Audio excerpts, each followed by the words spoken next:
জীবনানন্দের বনলতা হয়ে বাঁচতে চাই আরো কটা দিন বেশি। আমার ৮০, ৮৫ কিংবা ৯০ বছর বয়সে হঠাৎ কোনো একদিন ভোরে দরজা খুলে দেখব কোনো এক প্রেমিক পাঠক হাতে একগুচ্ছ সদ্য ফোটা কামিনী নিয়ে দাঁড়িয়ে, হতে হতেও শেষ না হওয়া যেন জীবনান্তের শেষ কবিতা। সেদিন সাজব তার জন্য, গায়ে জড়াবো চিকন সোনালি পাড়ের ধবধবে সাদা শাড়ি, চোখে সুরমা, ফিনফিনে সাদা চুল, পেঁচিয়ে বাঁধব খোপা, সেই খোপায় গুজব কামিনী ফুলগুলো।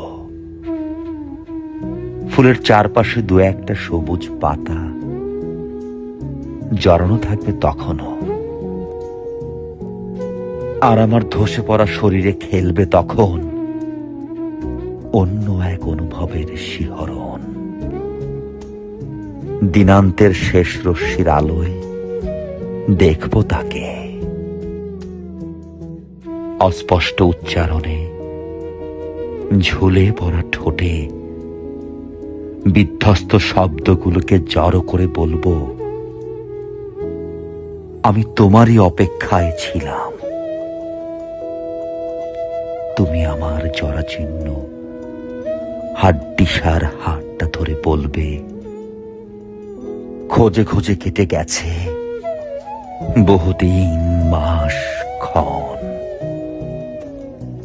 আমি তোমাতেই ছিলাম, তোমাতেই আছি, আজও আমার তোমাকেই প্রয়োজন।